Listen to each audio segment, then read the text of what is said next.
Good afternoon. Am I audible? Yes. Okay, I'm Hernan Drobny.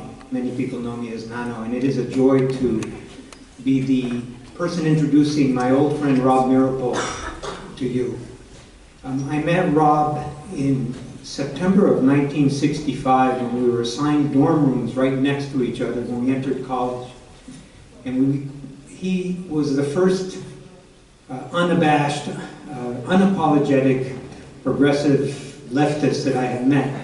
And he ended up being my political mentor, I would say. And we became very close friends.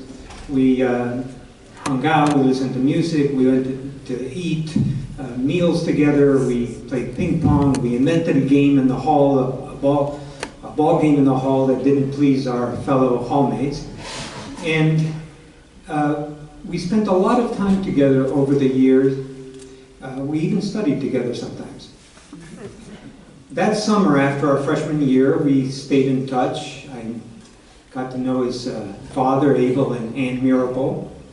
And then that fall, we formed a hall of left-wingers in our college that was in the basement of a dorm, so we were proudly called the Underground.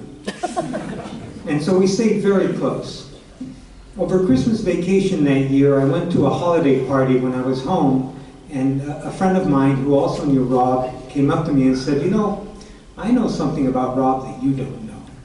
And I said, "Come on, really?" And she said, "Yeah, you know, he's the son of Julius and Ethel Rosenberg." Well, I was blown away. I had no idea. In fact, it was such an incredible thing to say that I couldn't imagine she could have made it up. So I didn't know what to do. So like a good college student before the Google days, I went to the library. And there I found a book called Invitation to an Inquest by Walter and Miriam Schneer. And actually Walter and Miriam did a lot of their research and lived here in San Miguel. And in this book there were letters, the whole story of the Rosenberg case, and there were photos of Rob and Michael when Rob was 4, 5, 6, and the face was the same. I think it's still the same other than the distribution of hair. And so I knew something that Rob didn't know I knew. And so as soon as I saw him as soon as the next semester started, I said, "You know, Rob, I found out that you're the son of Julius and Ethel Rosenberg." And he said, "Yeah, you know, I needed to tell you this, and I was intending to tell you this, but you need to understand that I wanted people to know me, to like me or to dislike me, not on the basis of who my parents were, but who I was. And I really could accept that fully." And so we kept very close contact. We transferred to the University of Michigan together, and a few years later, Louis Neiser published a book that used copywritten letters from Julius to Ethel and to Ethel to Julius in a way that was completely unacceptable to Rob and Michael, and he, in a sense, outed them. And from then, over the next series of decades, they sued the CIA, the FBI, got 300,000 or more files, documents from the FBI, and began to gather information that was previously secret. Later came the Venona files from the National Security Administration, the grand jury files, and I saw Rob look at this information with such clarity and honesty. I mean, I wanted to say, "Hey, I don't want to believe this bit of information because it doesn't agree with my view," but Rob was able to integrate it fully and be really clear as to how he understood what had happened back in the 40s and 50s and during the trial. At the same time, Rob and Ellie, his wife, brought up 2 girls, 2 daughters. He taught anthropology in college in Massachusetts and then went to law school. And after practicing some law, he started the Rosenberg Fund for Children, which is an NGO that provides for emotional and educational need of children whose parents are, because of their progressive activism in the United States, not fully capable of supporting them themselves. In a sense, what Rob has always called constructive revenge. And there is some literature out there on the Rosenberg Fund for Children. It has distributed more than $7 million so far. As all of you attest, there's a lot of interest in this case, in the Rosenberg case, and this is not just attested by you, but by the fact that there are, a couple of weeks ago, Morton Sobel, the third defendant, his obituary is a picture of Rob and Michael with Morton Sobel in the New York Times, op-ed pieces, and there was a 60-minute double episode that was very highly rated and played twice on Rob and Michael and the case. And so I'm very happy to have Rob here and look forward to having you appreciate and hear him carefully, and then we'll have plenty of time for discussion. So, Rob.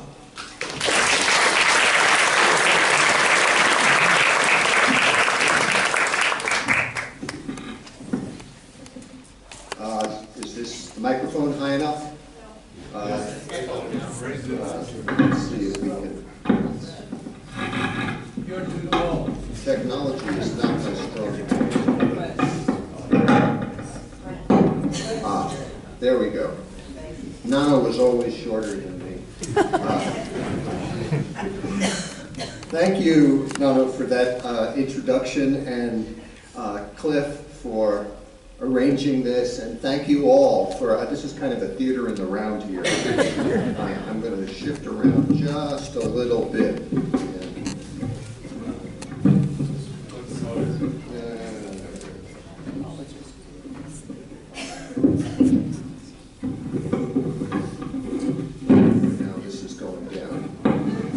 Okay, how's that?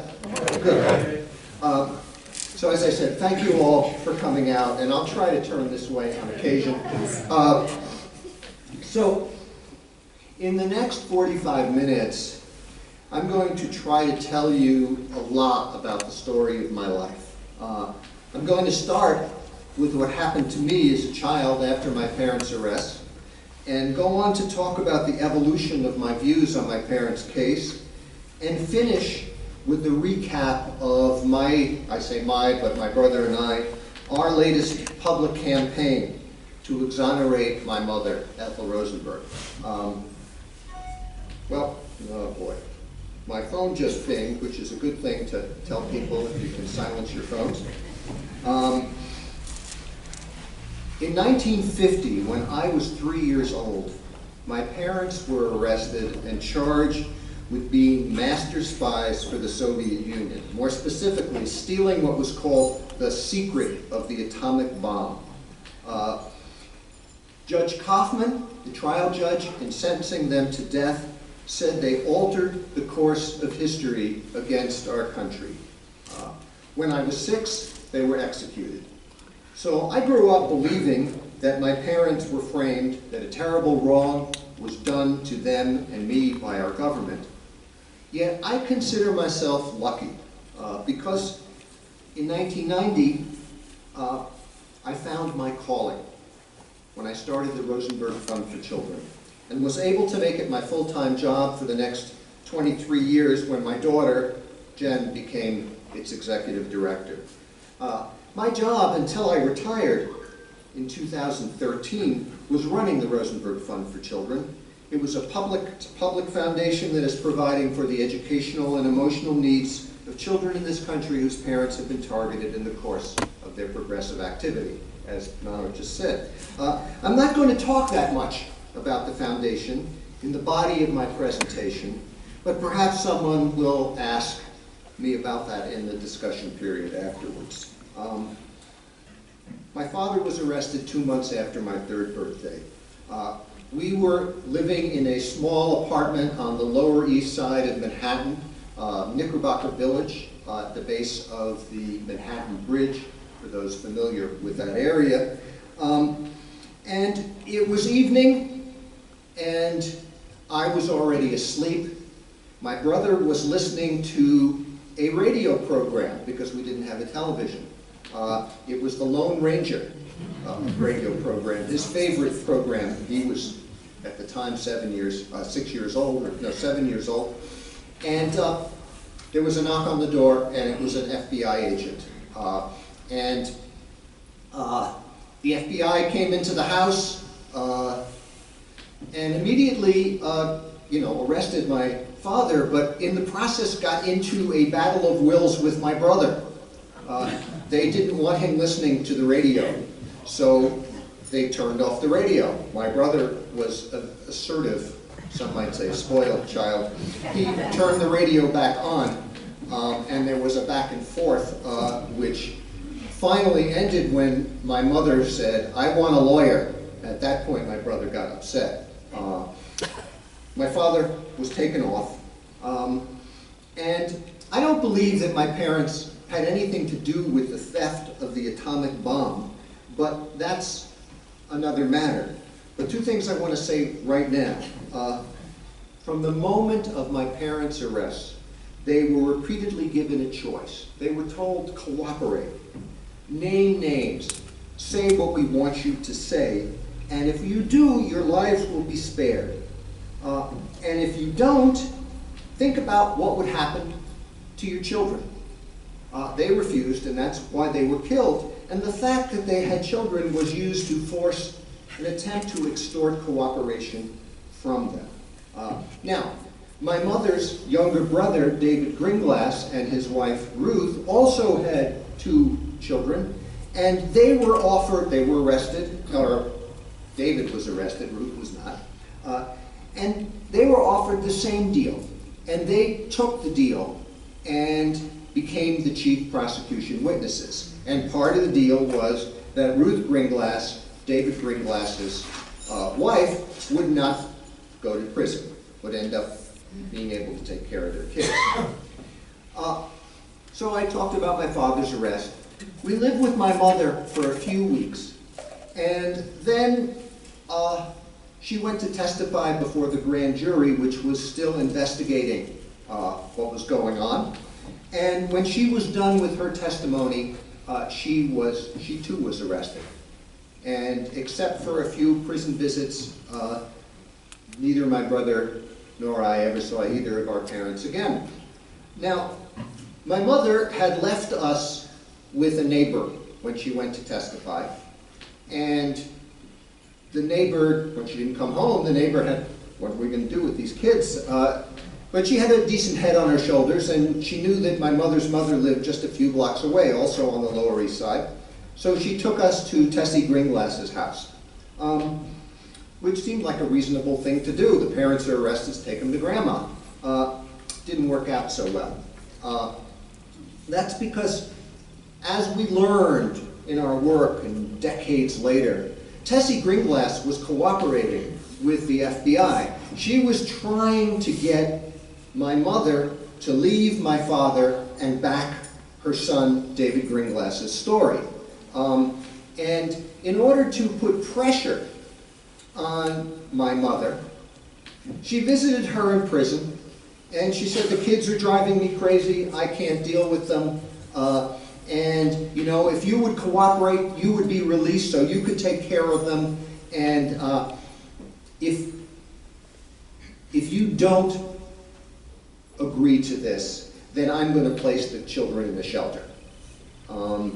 And my mother refused, and my grandma then followed through with her threat and placed us in a shelter.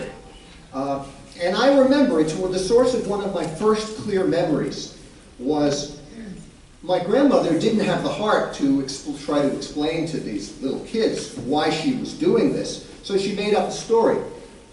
They lived in a cold water flat on the Lower East Side, and the toilet water froze in the wintertime. And so she told us that this would not be a safe place or a sanitary place to raise children. And I remember that. I remember being told that, and I remembered the concept of ice in the toilet fascinated me. So I went running into the bathroom and went and looked down in the toilet to see the ice. Well, it was November, there was no ice. And my wife to this day sometimes says, you know, there's something about New York Jewish males. I'm not surprised that your first memory had something to do with this. So, so we got put in the shelter. We stayed in the shelter for 6 months until my other grandmother, who'd been hospitalized with high blood pressure attacks, got out of the hospital and took us into her apartment. And that's where we lived for a while. And then time went on. Spring of 1951, my parents' trial takes place. There's a lot of publicity. My brother, who was 8 years old in the 3rd grade, began to be harassed. And it wasn't by the children. It was by their parents when they found out who his parents were. And it was decided that for our own benefit, we should be gotten out of New York City. And we were shipped off to Toms River, New Jersey, which was chicken farm country in those days, to live with friends of my parents, Ben and Sonia Bach. And we lived kind of in semi-secrecy. It was quiet. The press, our names weren't changed. We weren't really in hiding, but the press left us alone. So I started my kindergarten year at school, Toms River Elementary School, in the fall of 1952. And in the spring or June of '53, when the executions took place, the press discovered us. They were swarming on the lawn. And everybody in town found out who we were. So in that fall, I started at elementary school, 1st grade, but was quickly pulled out and shipped back to my grandmother's house in New York. I wasn't told why this took place, but it turned out, we didn't find out till years later, that parents in Toms River were very upset that their children were going to school with the children of the Rosenbergs. And they petitioned the local superintendent, Board of Education, to deal with this situation. And so the state of New Jersey looked into our situation and discovered that we weren't actually residents of the school district that we were attending. We were actually residents of New York. And so they issued a ruling that in order to attend public school in New Jersey, you had to be a resident of New Jersey. So I have the honor of having been kicked out of the New Jersey public school system at the age of 6. So back to Grandma's house in New York. It was there that we met and were introduced at the end of the year to Ethel and Meeropol. We started living with them in January of 1954. And then within a month of that, the lawyer, Emanuel Block, who had been in charge of us and was our legal guardian, had a massive heart attack and died before he had finished the adoption papers. And so then conservative groups in New York City filed petitions in the Children's Court asking that we be seized from the Meeropols and placed in an orphanage. This was because the legal papers said that we were being abused. Now this wasn't physical abuse, it was political abuse. The paper said that we were being trotted out to all these Rosenberg Case rallies and were forced to listen to grisly descriptions of executions. None of this took place, but the judge believed it, and we were then seized by New York City police and taken to an orphanage. The committee that was working on my parents' case reconvened. There was a custody battle. I won't go into the details, but we won that battle. We were reunited with Ethel and Meeropol. Our names were changed, and we dropped from public sight, and that 4-year period that my brother still refers to as the long nightmare came to an end. And that was our first family victory. Those people who tried to take us away from Ethel and Meeropol, they were not content with killing my parents. They wanted to destroy their legacy. They wanted us to grow up reviling or burying what had happened. They wanted to make sure we never grew up to start the Rosenberg Fund for Children, but they failed. And instead we grew up with a positive image of our parents. And our life changed once being with Ethel and Ann. There was a trust fund that the lawyer raised for our benefit. Ethel and Ann didn't have much money. Ethel Meeropol was a songwriter. His most famous song was Strange Fruit, Billie Holiday's signature song. Well known, particularly now, but then as well. But Strange Fruit was kind of blacklisted during the McCarthy period, and there weren't many royalties. So this trust fund enabled us to go to special camps, special schools. No one talked about it, but in a sense, we were the children of the progressive New York City community. And because of that community of support, we grew up with a positive attitude towards life and towards working for social change. And it was only natural that when the time seemed right in 1975, after people had learned that our government can and does lie, whether it be the war in Vietnam or Watergate, that we would use the recently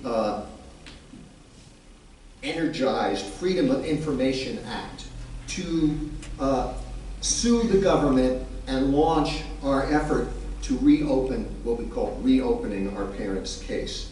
And that tactic of freedom of information is one that both my brother and I, who were called ourselves new leftists, as in contrast to the old left, and felt very strongly about. And that idea that we were going to force all these secret papers out into the public, even if some of those papers hurt our point of view, the important thing was to get them before the public. And that tactic ultimately led to the evolution of my views and ultimately the campaign to exonerate my mother. Now, I intend in the rest of my talk to prove that Ethel Rosenberg was not a spy. But I want to do this within the framework of providing you with a history and analysis of my views on my parents' case. And finally, talk about that campaign, which we launched in the middle of 2016. How did my views evolve to the point where we were willing to separate my mother's case from my father's? Now, I grew up, as I said before, believing in the total innocence of both of them. And I would say from the period between 1960 and 1982, that was the case. But that really changed when I went to law school. I went there between 82 and 85. And what I realized was that you could show that people were framed, but that was not the same thing as showing that they were innocent. That it was actually possible to frame people who were guilty. And I would say the best example I could give you of that is the O.J. Simpson case. You know, most of this audience is old enough to remember the Los Angeles Police Department knew, at least they said they knew, O.J. Simpson was guilty, so they could invent evidence in order to convict him. And when the defense was able to show, because it was a really good and effective defense, that evidence was being invented, the jury correctly, given the beyond a reasonable doubt legal standard, decided that O.J. Simpson was not guilty, because a reasonable doubt had been created by the creation of false evidence by the Los Angeles Police Department. But I think he was guilty. And I think pretty much everybody knows that. So that's the way you can frame guilty people. Now, I would say that began what I call the agnostic phase of my understanding of my parents' case. Starting around 1990, after the collapse of the Soviet Union, information began to dribble out from the Soviet Union. Evidence that pointed to the fact that my father was involved in non-atomic espionage. But the same evidence that dribbled out did not implicate my mother. And I, as a recent law school graduate, started lobbying with our cohort of people who were working on my parents' case to try to reopen it, for separating Ethel from Julius for this reason. But all of those who were involved in the reopening, including the chief lawyer of our case, Marshall Perlin, said, "You can't do that. That would abandon Julius." And I guess at that point I was still at the stage of life where I decided to be governed by people who I saw as older and wiser. And I accepted that. But I began to do talks that focused on my mother, in which I'd say all the evidence against Ethel Rosenberg came from oral testimony given by David and Ruth Gringlass. And that evidence was pretty scanty. It included, the main point was that there was a meeting between my parents and the Gringlasses that took place in my parents' apartment on September 25th, 1945, during which David Gringlass gave my father a diagram of the cross-section of the atomic bomb and some handwritten notes, which the Gringlasses said that my mother, who was a typist secretary, typed up. If every word of this is true, then my mother was executed for typing. Now we know that even this is not true. In 1995, Hernan mentioned the Venona transcriptions, the material that was released then. Well, this material, say a word about it, is the Venona transcriptions were double encrypted messages sent from New York City to Moscow by the Soviet Union. And the CIA intercepted those messages. Actually, it wasn't the CIA, it was the NSA, National Security Agency, intercepted those messages and decrypted little snippets of them.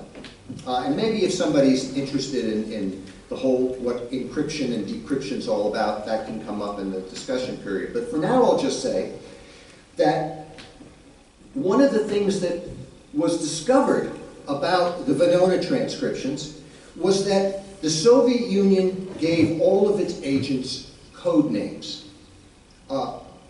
So that Julius Rosenberg, actually in the course of his espionage career, had 3 different code names. David and Ruth Gringlass both had code names. My mother had no code name. And since the KGB gave all of its agents code names, the conclusion is obvious. They did not consider Ethel one of her agents. So that made it my position even stronger. But I couldn't convince anybody else to go along with my plan.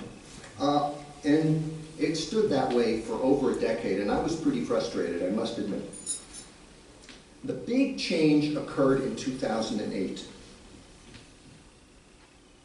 A judge ruled in an extraordinary ruling, because this almost never happens, that the grand jury transcripts of all the testimony given before the grand jury should be made public.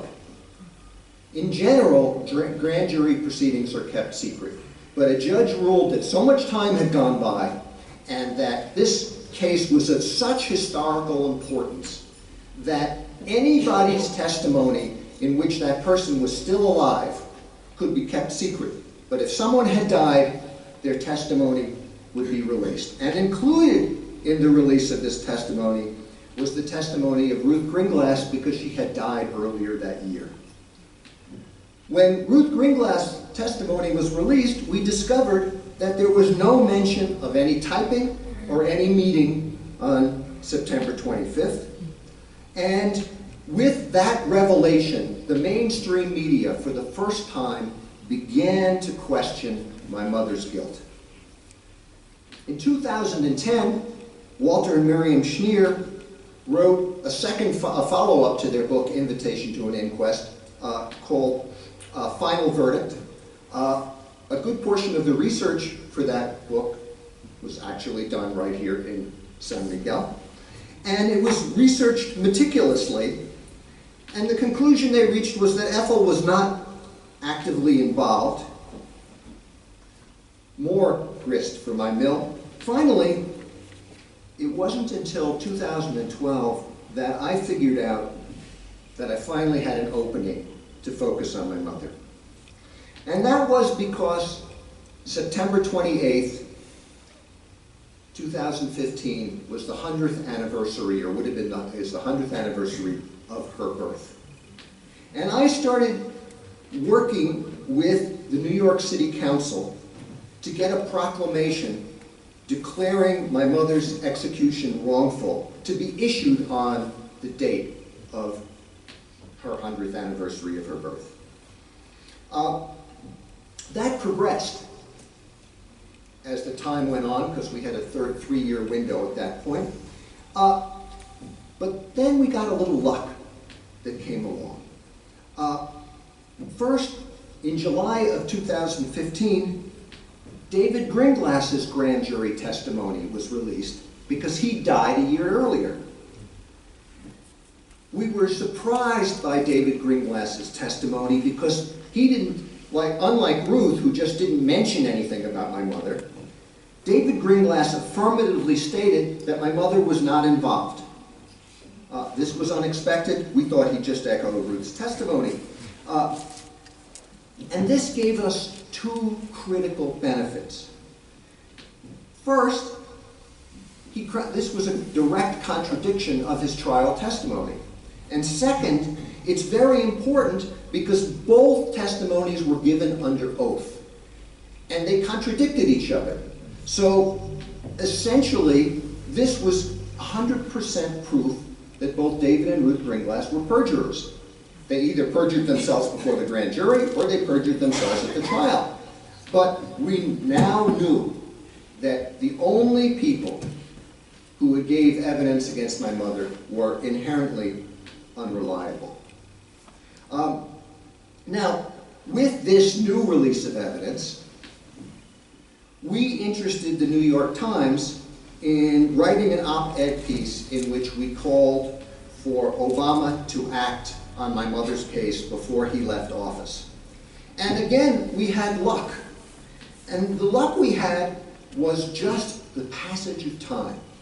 Here we were approaching our 70s and talking about our parents' case, and the people in charge of the editorial page of the New York Times, who were cold warriors in the 1950s and stayed on, a whole new generation of people were now in charge. In fact, the person we worked with, who was the assistant director of the editorial page, I'm not sure what his actual title was 38 years old. He was brilliant, but in talking to us about the case, I almost remember remarking to my brother, it's like this kid is saying to us, golly, gee whiz, we've never done this before. And that's true because the Times, which many people respect, I have a much more negative attitude, which has to do with the fact that the Times was the owners of the New York Times, the Sulzbergers, were friends of Kaufman's family.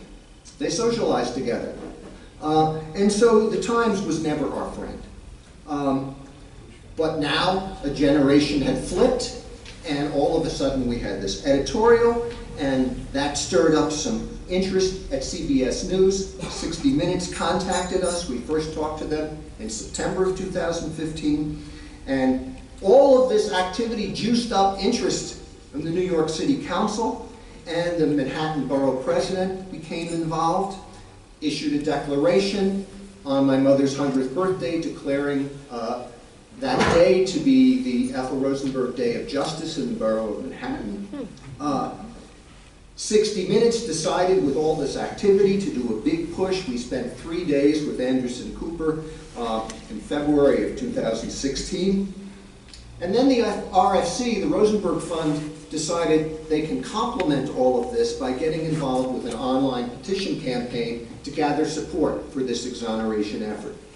And we began working on that campaign in earnest in the spring of 2016. But the big push really came that fall. But first, I want you to understand what we were asking for. We were not asking for a pardon or clemency. You pardon people who've done something wrong. We were claiming Ethel Rosenberg hadn't done anything wrong.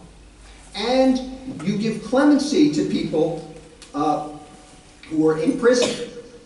You release them. Well, you can't do that once you've executed someone. Instead, what we meant by exoneration is we were asking Obama, before he left office, to declare the verdict in my mother's case a nullity.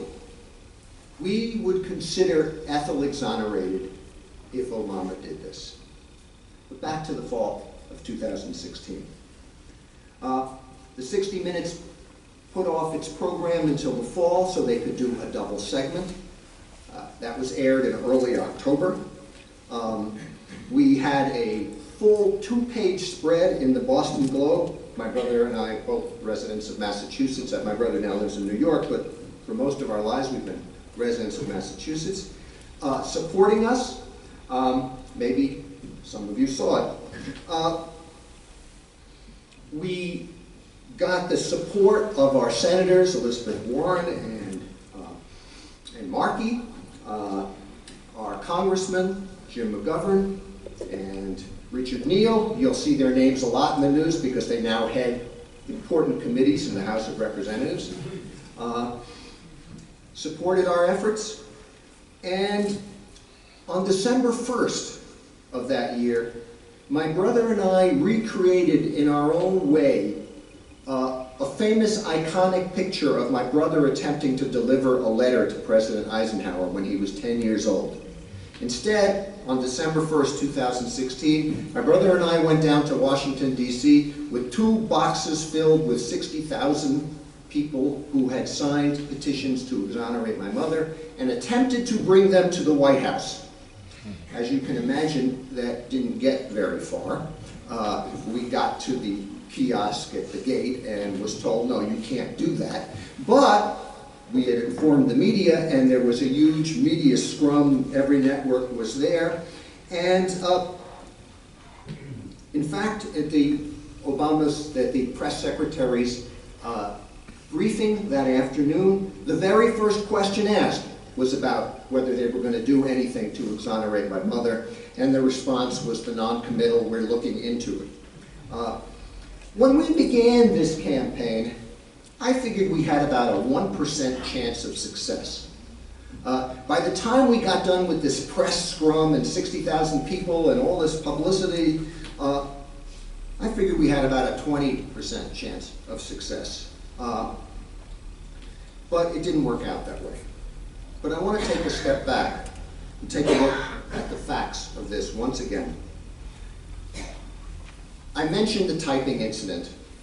That was the primary case against evidence presented against my mother. But there was another little snippet of information at the trial. The government said that in November of 1944, that my mother tried to help Ruth Gringlass my father, according to the Gringlasses, my father was trying to recruit David Gringlass into a spy ring to steal atomic secrets. And Ruth said that she was reluctant to pass this information on, but Ethel was present and said, why don't you let David decide for himself in order to encourage her to do this? Well, at that point, David Gringlass was an Army sergeant working at Los Alamos in New Mexico, where the bomb was being fabricated. And as I said, when Ruth voiced reluctance, according to her, Ethel said, let David decide for himself. Well, and then David and Ruth Gringlass both swore to the September 25th meeting. Now, that was the sum total of the evidence presented at trial against my mother. That's so weak, you can see why I would want to focus on my mother. How could that testimony, even if true, justify a death sentence. But did Ethel ever say, let David decide for himself? The KGB files, and we've been fortunate that we've gotten a lot of this material into the public that most people will never see. The KGB files report instead that Ruth Greengrass was enthusiastic, so she didn't need any encouragement. In any event, the only evidence proving Ethel said these words is a perjurer's say-so. Now, remember that Ruth Greengrass never said a word about any of this to the grand jury. FBI files show that Roy Cohn, someone also in the news, Roy Cohn, who was an assistant prosecutor in my parents' case, and also Trump's father's lawyer and Trump's mentor, Roy Cohn met with Ruth Greengrass and pressured her 10 days before the trial, and that's where the new testimony against my mother was invented. So Assistant Prosecutor Roy Cohn is a chief architect of my mother's death.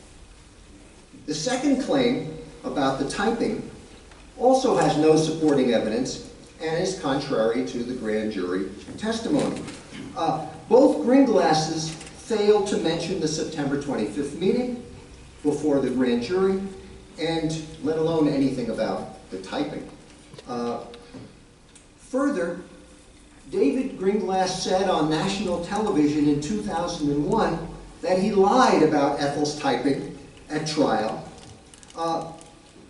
And this claim is further undermined by Russian files released at that point, in which said that Ruth Greenglass gave the sketch that David drew to a KGB agent without my parents' involvement in December rather than September 1945.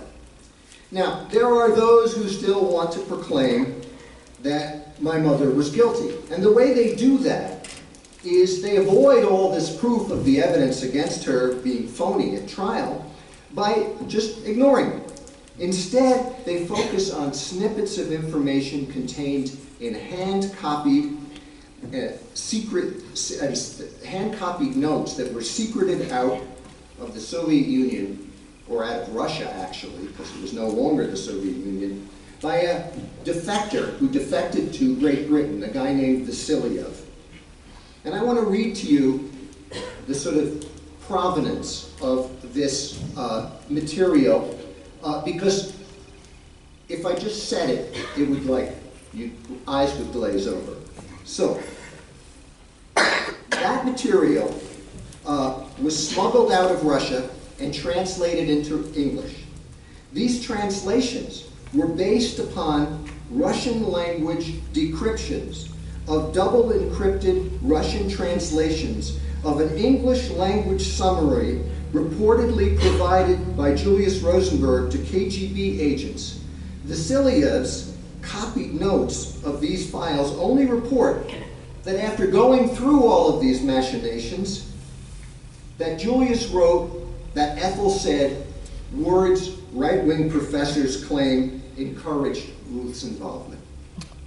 Now, anybody who's played the child's game of telephone can grasp why this kind of evidence would never be admitted at a trial. It's impossible to be certain who said what, and even if they did, or even if they did anything. Thus, the KGB files only describe what might have happened. In fact, given the circuitous route that any quote in these files followed, it's virtually certain that none of them are exact. So, you can't accept them at face value. You must put them up against the record of all the extensive research that's been done in the meantime. And that's why, and because it meshes, this information meshes with none of the rest of the record that corroborates any of this, it just kind of falls apart. The final piece, and what I really think is the most important, and I've mentioned it before, goes back to the Venona files.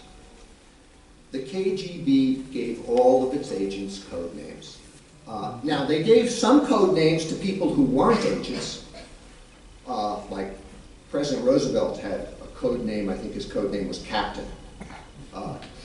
But every agent was given a code name, and Ethel was not given a code name. So this cabal of right-wing professors who are claiming, you know, when you think about it, what they're doing is they're claiming to know better than the KGB who was a KGB agent. Now that's academic arrogance. And you know, there are lots of parents who spend incredible big bucks to send their kids to be taught by these people. How embarrassing. So I can say with complete confidence that my mother was not a KGB agent. So if it's all that obvious, why didn't Obama respond? I can only speculate. I don't know what was going on in his head. Because Obama didn't turn us down. He just did nothing. Well, I can think of two possible explanations. One political and one bureaucratic. The political explanation is that our request, which in some ways had such strong factual support, was not an easy one for him to agree to. The U.S., the United States, has never admitted wrongfully executing anyone. And Obama did not oppose the death penalty. And this would be a powerful argument for abolition of executing someone who was not guilty. And further, the declaration that my mother's trial was unfair might also taint my father's conviction. So a request from us that seemed very simple on its surface was actually pretty radical underneath it. And that's not surprising given my brother and me. The bureaucratic explanation, I think, also has some force. And that is that the Obama administration was absolutely convinced that Hillary Clinton was going to win. And when Trump won, they went into panic mode. And they were trying to protect what they could before the next administration came into office. And therefore, they only dealt with things that had set procedures. For instance, if somebody asks for a pardon, there's a set of rules that you have to go through. And there's a pardon attorney who presents things to the president. And then if you follow these rules, the government has to respond to you in a certain manner. And the government might turn you down, but they have to respond. Our case was an unusual case. It wasn't unheard of, but we were not asking for a pardon. As I said before, we were asking for what we called an exoneration. There was one other situation that was very much like ours, also a somewhat unusual request, and that was from the family of Robert Oppenheimer. Robert Oppenheimer's security clearance was taken away. Robert Oppenheimer is one of the fathers of the atomic bomb. They wouldn't let him work on the hydrogen bomb because he was a pinko. Because they said he was a security risk, and they removed his security clearance. Well, his family was asking for his security clearance to be posthumously reinstated and his name cleared from being a subversive. And the Obama administration ignored them as well. And I think in both cases, they were unusual requests that required more work than simply saying yes or no to a request for a pardon. So, which of these explanations is true, or whether both of them are, I don't know. But where are we now? Well, given President Trump and his relationship with Roy Cohn, and given Roy Cohn's role, there's no hope. And I'm not Don Quixote, and I'm not going to go tilting at windmills. But we don't give up. My brother and I are marathoners. We're not sprinters. And I think we still have options that we're considering. And one of them is, I think, of particular interest, speaking here in Mexico is we are considering taking our case to the Inter-American Commission on Human Rights. But we are looking into this. We have not taken any action yet. But also, I don't want to leave you with a sense that, people have come up to me and they've said, oh, you must be so disappointed that Obama did not act. Well, I would have liked him to act. I would have been ecstatic if he'd acted. But the reality is I never really expected him to. But I consider the campaign a tremendous success. Because of all this effort, we really moved the needle on people's understanding of my mother's situation. I think there's a willingness on the part of a good portion of the public and the media to now see my mother as collateral damage in this case. And also, in the process of doing this, we presented the case, and what happened then, which is an important object lesson for the United States today, to a new generation. And particularly the Rosenberg Fund for Children's vehicle of an online petition campaign got many thousands of younger people involved. So I think while things are really problematic now and we're not quite sure where we're going next, it's a good sign for the future in general. But it does remain uncertain. Well, that's my odyssey, and I welcome your questions.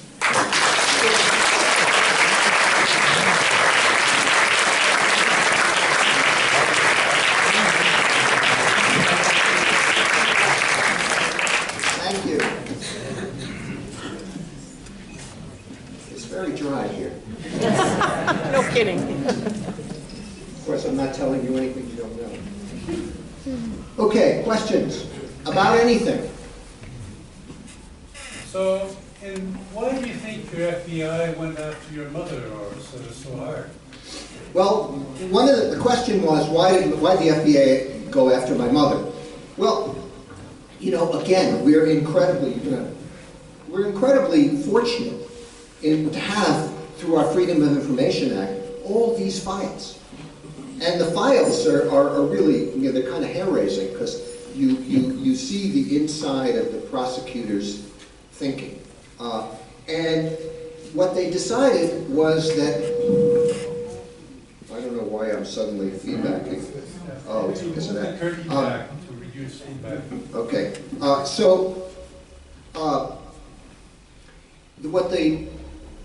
What the FBI files show is that they said the case against Ethel Rosenberg was weak, but we need to get a conviction and a stiff prison sentence. And I'm virtually quoting from the files. I'm paraphrasing a little because my memory's not perfect anymore.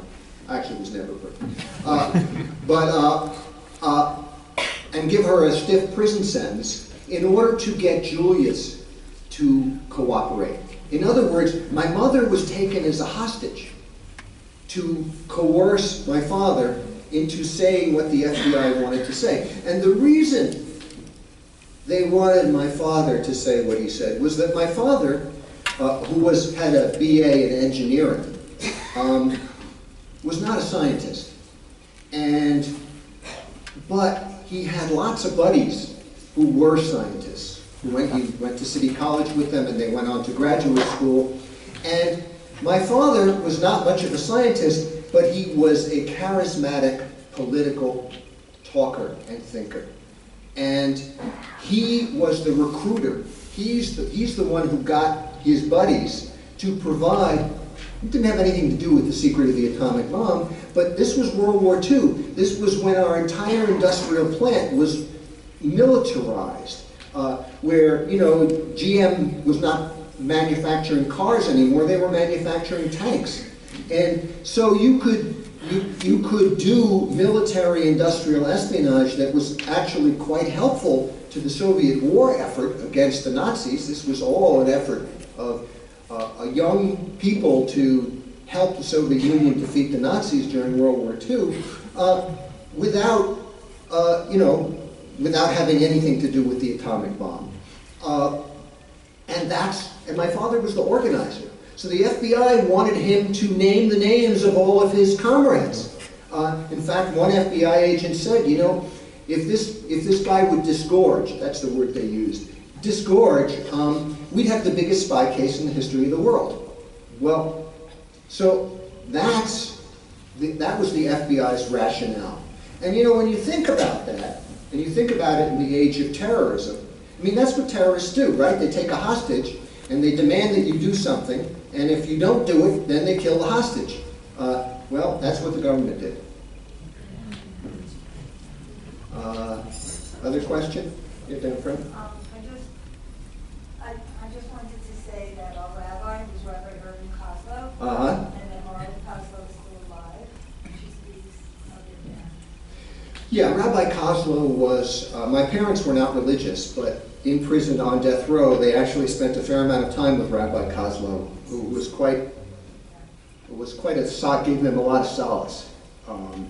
So that's good information to know. And I know that Kozlow was going to write a memoir, as he was a prison chaplain at Sing Sing prison where my parents were. But I don't know that he ever completed it, and his wife is interested in doing something with it, but I don't know whether it's ever going to go anywhere. It would be very interesting if it did. I'm trying to spread my... If people who are asking a question would stand and speak loud, and we can dispense with this microphone that is giving us... Yeah, and I will try to repeat the question, okay? That'd be good. Yeah. You made reference to Kaufman, that you were not a fan. Could you put it in a larger context?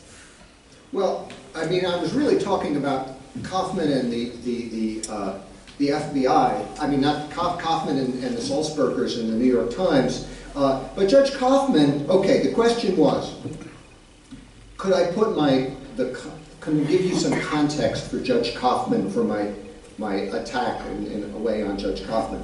Well, again, one of the things that's really extraordinary about the Rosenberg case is how much prosecutorial material has been made public.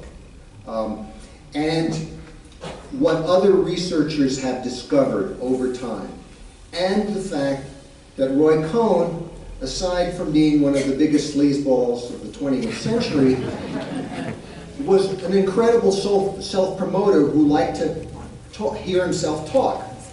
So he actually told his biographer what would happen during the trial. They'd have a morning session, and then in the afternoon, Roy Cohn would go out into the lobby, pick up a payphone, because that's what they had, payphones in those days, call Judge Kaufman in his chambers where he was eating lunch, and they would discuss strategy for the evening, for the afternoon session. So, and we know from FBI files that Judge Kaufman was in contact with the prosecution before, during, and after the trial. So, you know, if you're a judge and you're working secretly with the prosecution, you know, there's nothing more wrong than that. And Judge Kaufman's, I think what Judge Kaufman would say to justify this is the same justification that justified the McCarthy period in general, and that is, there's an international communist conspiracy that's out there about to destroy our way of life. And therefore the Bill of Rights, the Constitution, human rights, all these things, we can't let them get in the way because we have to do this in order to save ourselves. And of course, they all knew my parents were guilty because they'd been told by the NSA and the people that they had these Venona files. Again, we now know this was secretly transmitted to the judge, that showed, they didn't say, hey, Ethel didn't have a code name, they weren't going to say that, but they did say that we knew that they were guilty. So in some ways, you know, that's why we have the presumption of innocence, that's why we have rules about being able to confront your accusers. All these very basic principles, they went out the window because of the national security crisis. And of course, is that so extraordinary? Not really. Look what happened after 9/11 at Guantanamo Bay. Look what's happening now with detaining all these people who are coming into it. It's the same kind of mentality. This is what we have to do to protect ourselves. And the reality is the exact opposite. In times of crisis, is when the Bill of Rights and the Constitution and human rights become most important, because that's when they're most likely to be violated. Straight ahead. Yeah. First of all, thank you very much for laying out in such clear, detailed manner the whole development of your mother's innocence, or certainly non-guilt. Have you written a book about this? Well, not about this, but my brother and I wrote a book called We Are Your Sons in the 1970s, but of course doesn't cover all this. I wrote a book, a memoir called An Execution in the Family, came out in 2003. You can still find copies of it at,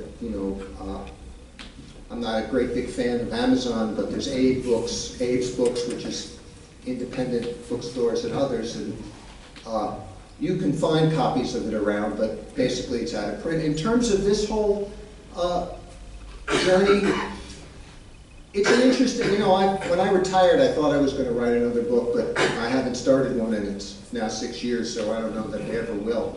But it's possible, and it's an interesting idea. Yes, down in front, yeah. Oh, well, look at these people. Okay. What did your mother say in her testimony? What did my mother say in her testimony? My mother said that she didn't do it. And actually, I can go on and on about the trial and what happened, and it's such a catalog of horrors that my mother, before the grand jury, when you testify before a grand jury, you don't have a lawyer present. You're just in there by yourself, and the grand jury is a vehicle of the prosecutor. I mean, there's this old law school joke that, any good prosecutor could get a grand jury to indict a ham sandwich. So before the grand jury, my mother took the Fifth Amendment. She refused to answer. So at trial, when she denied involvement, the prosecutor asked her, why did you take the Fifth Amendment? Which was later in 1956 ruled unconstitutional, but she'd been dead for 3 years by then. So that's really the highlight. There's like 50 pages of transcript with the prosecutor attacking my mother for taking the Fifth Amendment, and her lawyer objecting, and the judge overruling the objections. It's really there. The National Committee to Secure Justice in the Rosenberg case actually printed up 10,000 copies of the trial transcript and then donated them to libraries all over the country. In places you can still find it, and it's 2,000 pages long, and it's not like light reading, but it is very educational to look through it. It is quite remarkable. Yeah. So when your father would have meetings in your apartment, and your uncle and his wife were there, and maybe others, I don't know, what was your mother doing? Did she walk out of the room, or was she... There's no evidence that there was... Okay.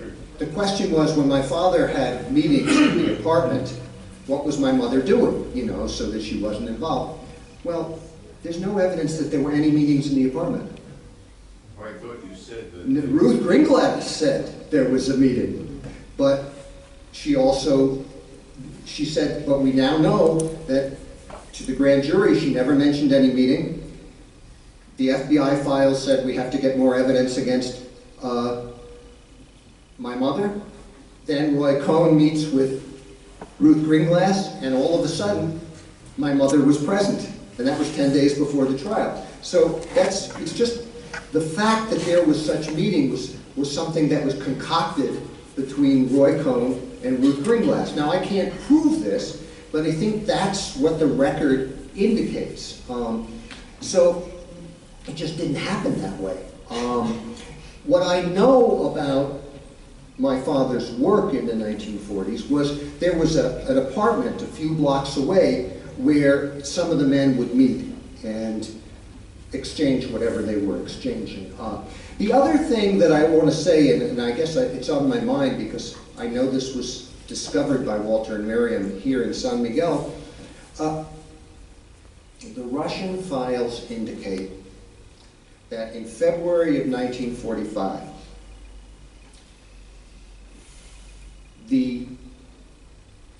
I'll have to step back.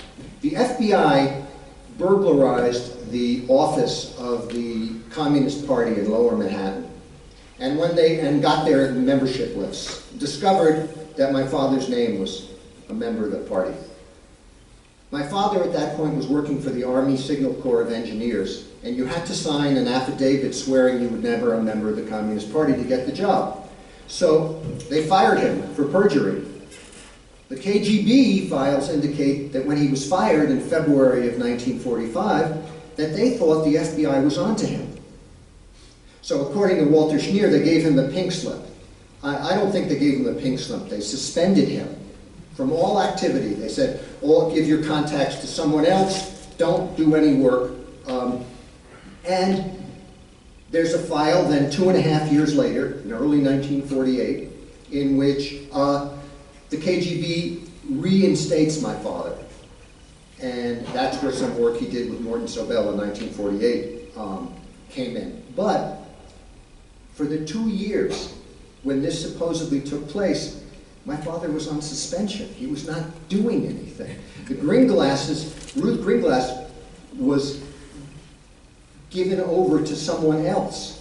And I don't even know who exactly that person was. But the point was that while all this supposed stuff, and I want to say this cross-section sketch of the atomic bomb that I've mentioned a couple of times, it was looked at by scientists and they said it was worthless. It had all sorts of errors. David Greenglass had a high school education. He wasn't a scientist. The idea that he could steal the secret of the atomic bomb, even the idea that there was such a thing as a secret of the atomic bomb. I talked with one of the atomic scientists once. He said to me, "It's an industry, not a recipe." Way in the back. Yeah, thank you for your talk. It puts a human face on history. But I was wondering what you thought of the depiction of your mother and Lloyd Cohn in Angels in America. Oh, good question. What do I think of Tony Kushner's depiction of my mother and Roy Cohn in Angels in America? Well, I think Tony Kushner is absolutely brilliant. The play is actually absolutely brilliant. There were some people who were upset because my mother was supposedly too sympathetic for Roy Cohn, because she said Kaddish for him.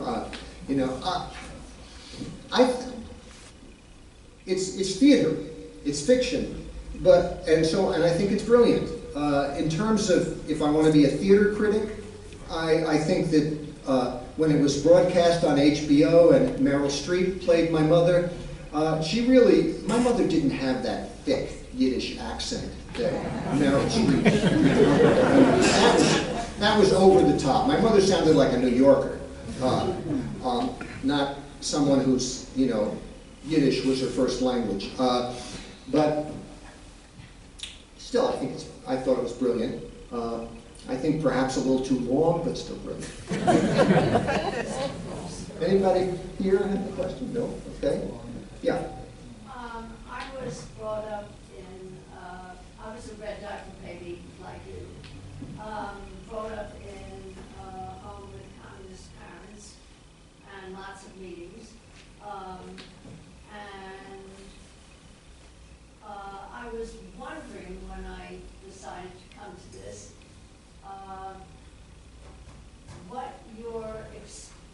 what your feelings were about Stalin from the time you were a little kid, and how they did or did not change as you grew up.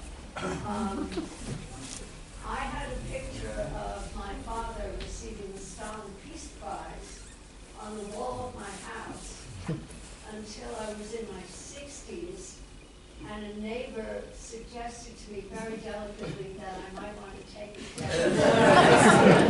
And I'm reminded of people who say if you can get a kid in the Catholic Church for the first 5 years of his life, then yours forever. And so when I think that it it took me until my 60s to start to reconsider my feelings about Stalin, because when I was little, he was like Santa Claus. I was just wondering if you had a similar experience. Okay, I can't repeat that whole question. It's a very powerful story, but I will say the basis of the question was how did I feel about Stalin growing up? Well, I think it's maybe because you're just a couple of years older than me that I don't remember anything about Stalin in particular. What I remember was growing up in a household, and this was true of the Meeropols, where the United States was always wrong and the Soviet Union was always right. You know, it wasn't until I was a teenager that I started looking at this and saying, wait a second, I don't think that's always the case. So my views evolved to the point where, not that I thought the United States was right and the Soviet Union was wrong, but where I both realized that they were both wrong. And it is a problem with governments in general. I mean, it's and a problem with bureaucracies. They protect their assets and they will engage in some of the most horrific events in order to protect themselves. And that was true, and so I would not, I guess there was some talk about my brother and I being spirited out of the United States into the Soviet Union and raised there. And I'm glad that didn't happen.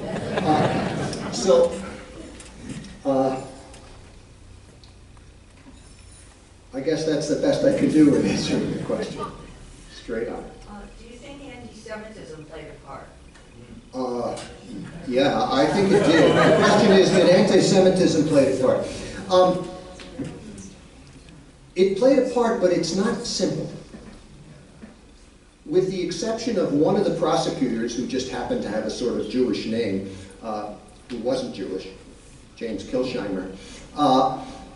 I know he wasn't Jewish because once I gave a talk in which at Boston College years ago, in which I said all the prosecutors were Jewish. And this woman came up to me and said, "My uncle was not Jewish," and she was very emphatic about it. So I guess there was some anti-Semitism there too. All the prosecutors but James Kilsheimer were Jewish. All the defense attorneys were Jewish. All the defendants were Jewish. The judge was Jewish. And, but there were no Jews on the jury. They were all kept off the jury. In New York City, where Jews were a good percentage of the population. But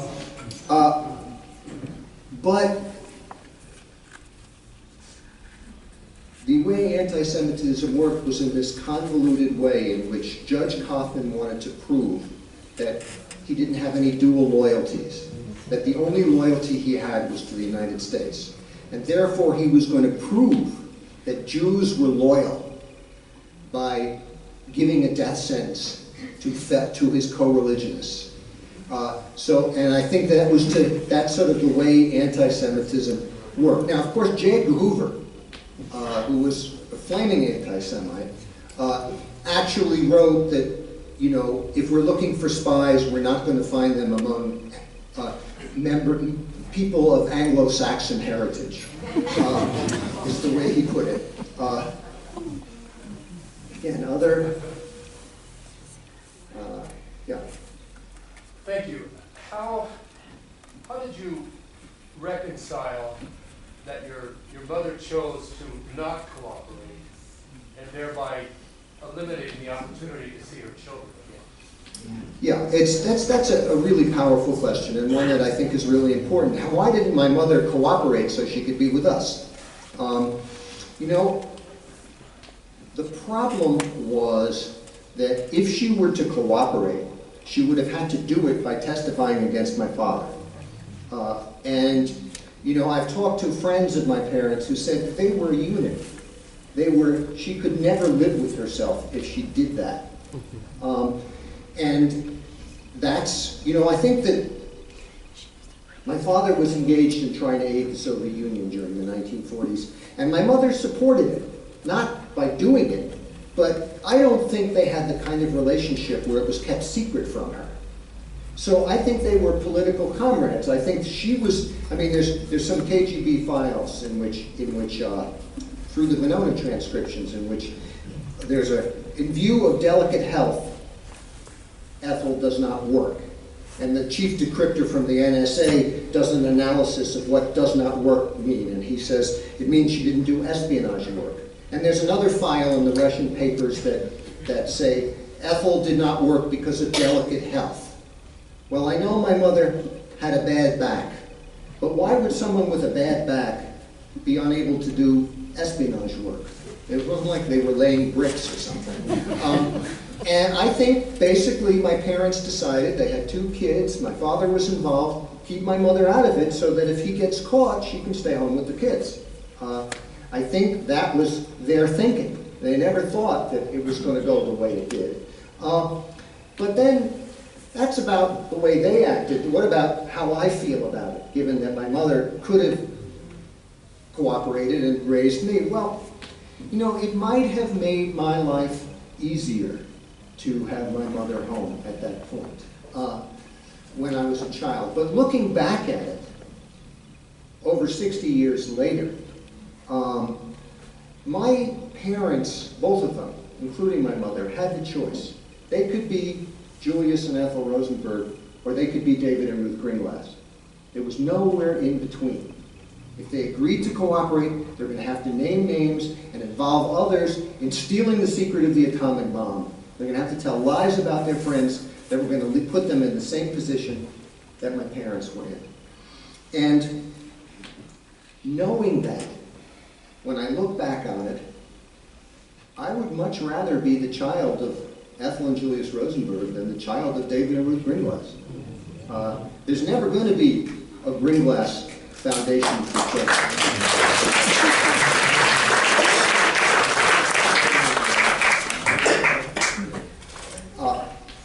You know, and that brings me to the Rosenberg Fund for Children.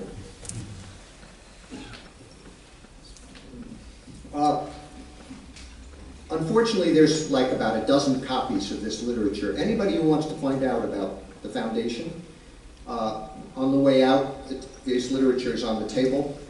Please take a copy. Also, we got into the internet on early on, so we have a very simple email address and a website, an extensive website, www.rfc.org, and you can find out all you want about it. And that's, you know, that's really important to me, the whole question of family and politics comes together. My wife, the reason I'm here is because my wife Ellen is a novelist. She's on faculty at the Literary Festival. And she has 3 books there, and she writes books about politics and family in one way or another. And I'm, of course, objective, but yeah. Could you give us an example of the kind of typical type of family that you would be helping, that you see as a progressive family that, as you know, whose children are compromised because of their decision to be political? Well, it's, you know, what we call it targeted. You know, if the parents are blacklisted, attacked, imprisoned, or harassed because of their progressive activities, and we define progressive activities in a sort of non-ideological way. All people have equal worth, people are more important than profits, society must function within ecologically sustainable limits, and world peace is a necessity. If you are fighting for those goals and you get in trouble for them, then your children are eligible for support. Kind of examples, well, you know, we have a lot of people who are about to be, you know, are being detained in by ICE. Their status isn't enough to get them qualified. But if you're organizing against this, and then you're detained by ICE, and you have children, your family members are eligible, and we do have some people like that, to give you an example. We have people who during, you know, this goes back a little bit, who during the Iraq War refused to serve. And if they had kids, they were eligible for support. You know, the example I like to give is from ancient history and is not an RFC supporter, but it gives you the type. And I'm being a little cagey here because we try to protect the anonymity of all of our people.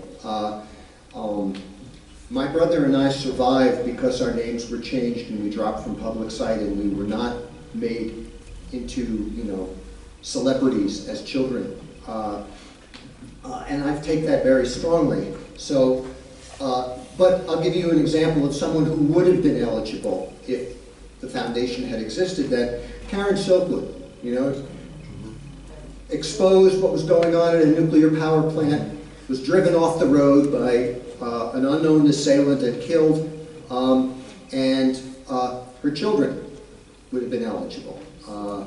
Those kind, and a lot of people think, well, there can't be people like that in the United States, but there are. Let me, you know, and Black Lives Matter activists. If you think the sort of tapestry of progressive movements in the country, the chances are there are RFC beneficiaries among the children.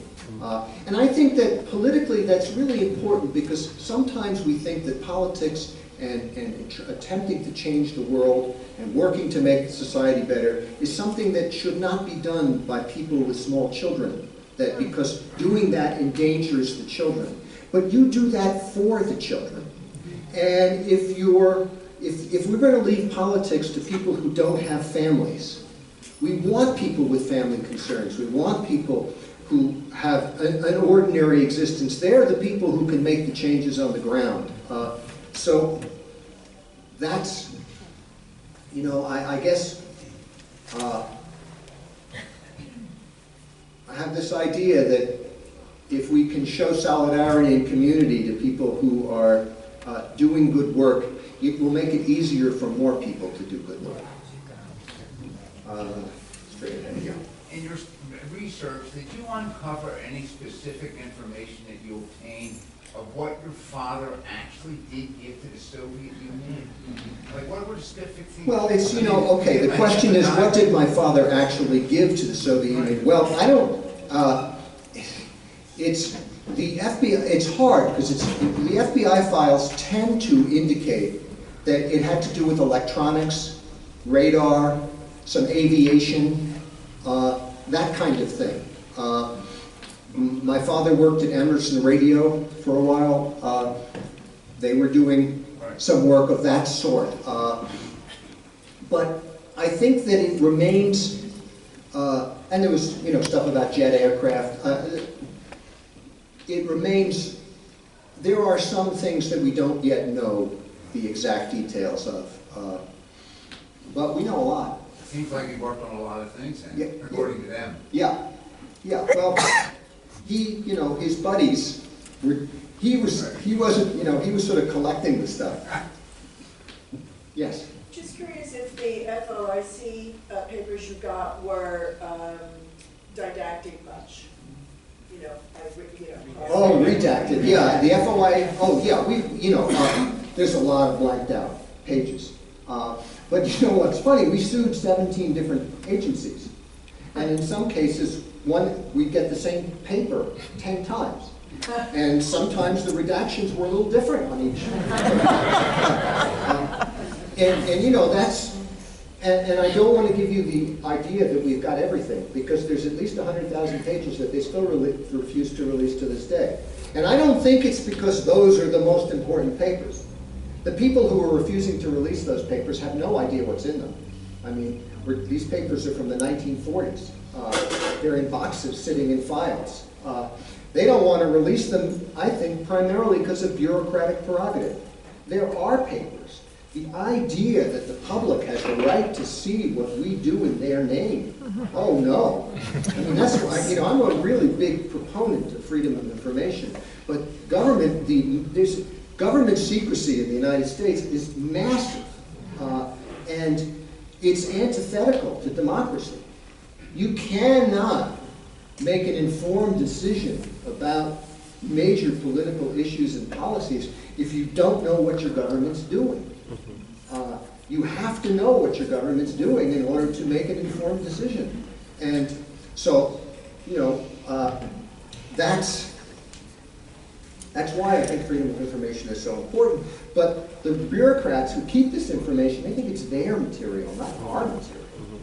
How dare you take our material? I want to try to get people who haven't, yes? Well, how can they keep these? Why can't you get them? How can they keep them? Well, because, well, the question is, how can they keep them? Well, they're their material, they're their files, and you have to go to court and get a judge to order them to release them. And you know who the judges are, in the large part at this point.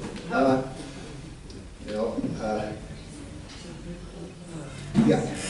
The reason I asked that question about whether you publish a book is, let me just preface. You say you and your brothers are marathoners and not sprinters. Yeah. A lot has changed since 2002 when you conceived your book, which you published in 2003. And with the knowledge that history has a tendency to repeat itself, and we know that, you just proved it with the example of Roy Cohn. There's a need that goes even beyond the need to exonerate your mother's name. There's no need, there's absolutely a need for you to do that in your request. However, there's an even deeper need to let the large public know about how history does repeat itself and how your mother became a pawn in the system in 1952-53, which I remember very well. By the way, your mother and I had the same birthday. And I really like that. But I would like to encourage you to reconsider writing a book, particularly since your wife writes novels about